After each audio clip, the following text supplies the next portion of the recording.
بسم اللہ الرحمن الرحیم، السلام علیکم۔ Geo T V network سے ڈاکٹر شاہد مسعود۔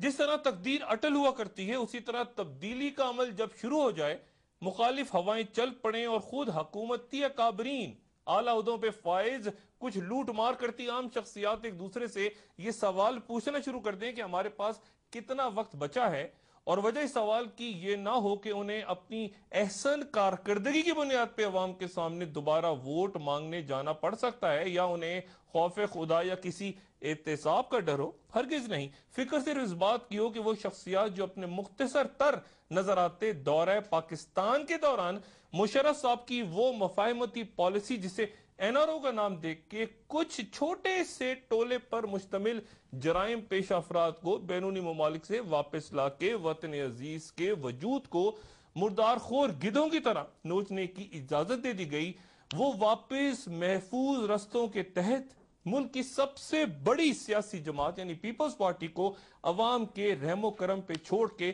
اپنے اپنے غیر ملکی محلات میں لوٹنے اور وہاں این آر او کے تحت آزاد ہوتی دولت کے خزانوں میں اضافے کی گنتی میں مصروف ہو چکے ہیں۔ اس گروہ کی اکثر یہ جو گزرے ایک سال اہم ترین فیصلے صادر کرتی آج پسپائی کے اس مرحلے تک اپنی جماعت کو لے آئی ہے، اس کا پیپلز پارٹی سے کوئی تعلق ہی نہیں۔ کوئی خود کو دوست، کوئی کاروباری ساتھی، کوئی رازداں بیوروکریٹ، کوئی منجھا ہوا بینکر قرار دیتا اہم ترین حساس فیصلوں کے نتیجے اور پھر اس کے بعد پے در پے غلطیوں کے پیچھے اپنے تمام تر غلط فیصلوں اور مشوروں سے آہستہ آہستہ دستبردار ہوتا جا رہا ہے، اور یہ زرداری صاحب کے لیے لمحہ فکریہ ہے۔ اور عوام یہ ذرائع ابلاغ کا سامنا کرنے ان بے بس پارٹی رہنماؤں کو یہ دلیل فروخت کرنے کی ذمہ داری تفویض کر دی گئی ہے کہ افتخار چودھری صاحب کی بحالی کا فیصلہ زرداری صاحب نے اپنی مرضی سے کیا، محترمہ کی وصیت پر پارٹی قیادت نے خود عمل کیا، اور ایک وقت میں دو چیف جسٹس نہیں ہو سکتے تھے، اس لیے 21 مارچ کا انتظار کرنا پڑا تھا کہ ڈوگر صاحب ریٹائر ہو جائیں، اور وغیرہ وغیرہ۔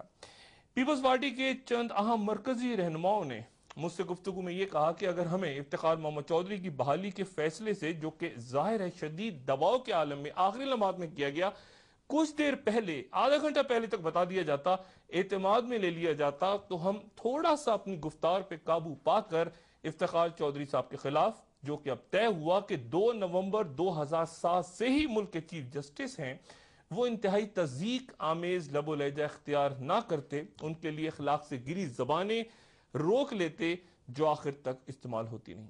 جبکہ ایک اہم اتحادی جماعت کی سرکردہ شخصیت نے یہ تبصرہ کیا کہ اگر یہی فیصلہ کرنا تھا تو ہمیں اپنے ساتھ کیوں رسوا کروایا، جبکہ ایک دوسرے کی رائے یہ تھی کہ کاش ہمیں کچھ پہلے اندازہ ہو جاتا تو ہم کچھ سیاسی فائدہ ہی حاصل کر لیتے، یہ تو سب کچھ ہمارے مخالفین کی جھولی میں ڈال دیا گیا ہے۔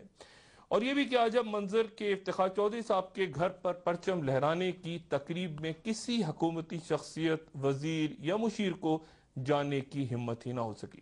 اور یہ بھی حیران کن کہ جہاں تمام دنیا، جہاں قوم بحال ہوتے جج صاحبان کو مبارکباد دے رہی ہے، سیاسی اور جمہوری حکومت کی قیادت نے اب تک ایسا نہیں کیا۔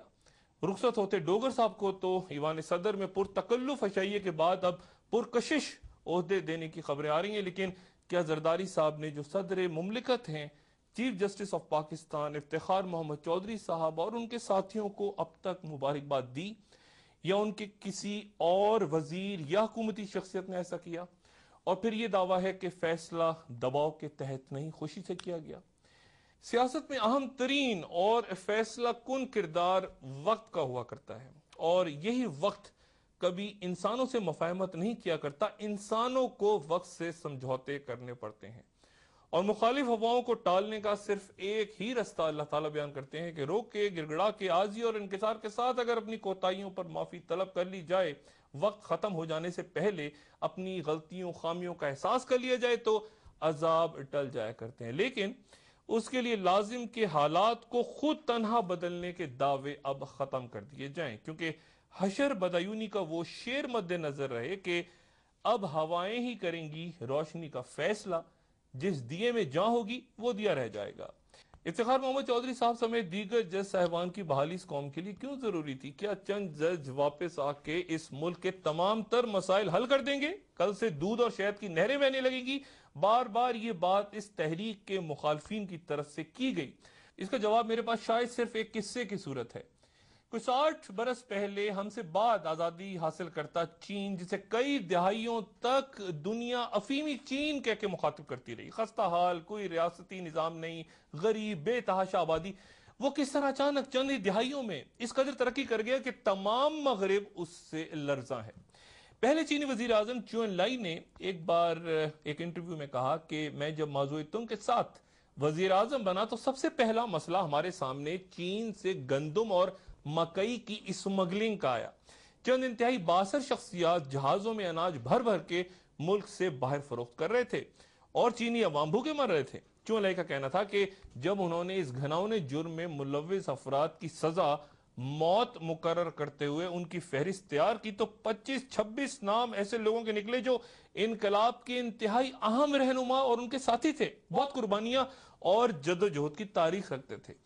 چیون لائی نے بہت سوچا کہ اگر ان پر مقدمہ چلایا گیا، انہیں سزا دی گئی تو شاید ملک میں بے چینی اور ان کی جماعت میں بغاوت ہو جائے، ان کے مخالفین سامنے کھڑے ہو جائیں۔ لیکن پھر طویل سوچ کے بعد چیون لائی نے فیصلہ کیا کہ اگر قوم کو اصولوں کی راہ اور ملک کو قانون اور پھر ترقی کے رستوں پہ ڈالنا ہو تو 25-26 افراد کی قربانی بے حیثیت ہوا کرتی ہے۔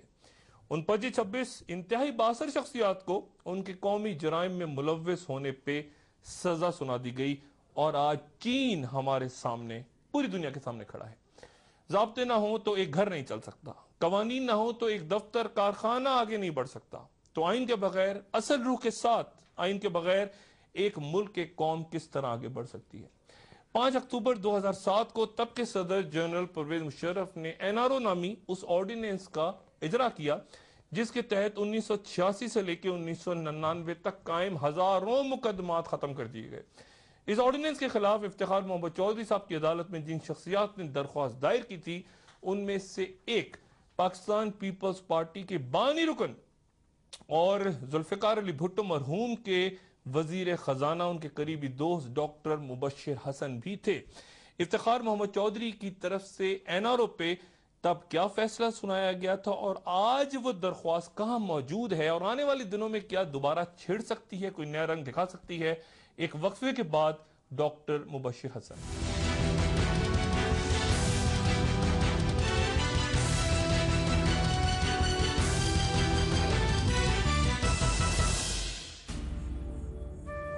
اب ہر نئے جیز کنیکشن کی خریداری پر ملیں 1000 تک فری منٹس اور 1000 تک فری SMS۔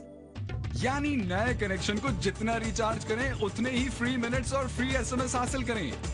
اس کے ساتھ ساتھ انجوائے کریں ہر نیٹ ورک پر بہترین کال اور SMS ریٹس، یعنی کوریج، کوالٹی اور ریٹس پر نو سمجھوتا۔ آج ہی جیز سم خریدیں اور اس محدود مدت کی آفر سے بھرپور فائدہ اٹھائیں۔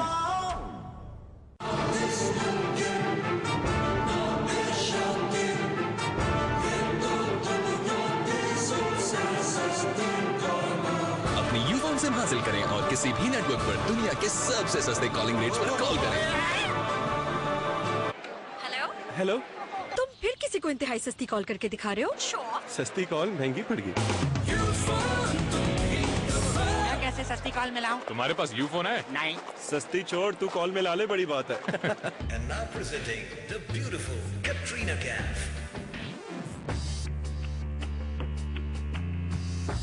میرے لیے صرف world's number 1 Veet hair removal cream, اب ہر سکن ٹائپ کے لیے نئی ویٹ خاص انگریڈینٹس کے ساتھ، نارمل، ڈرائی اور سینسیٹیو سکن کے لیے جو دے اسموتھنس لائک نیور بیفور۔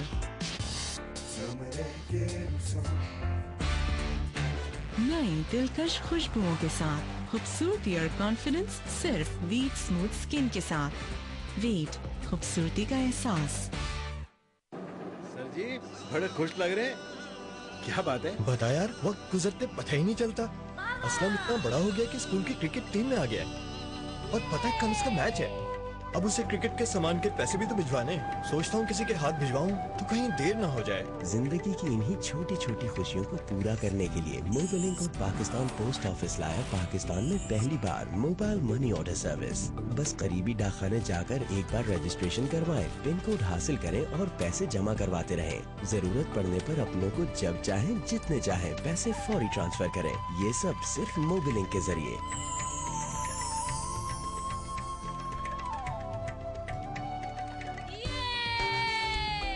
بابا میں نے 50 رن بنائے.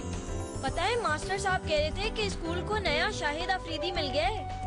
اور ایسے مجھے مل گیا پیسے بھیجنے کا محفوظ اور فوری طریقہ. موبی لنک موبائل منی آرڈر. اب پیسے فوری بھجوانا آسان بھی محفوظ بھی. ٹیلینور ٹاک شاک کی فرینڈز اینڈ فیملی آفر. تمام friends and family numbers per Hare 6 minute بعد اگلے 6 منٹ مفت بات کرنے کے مزے اڑائیں. ٹیلینور ٹاک شاک, یہی ہے دھن سب کی.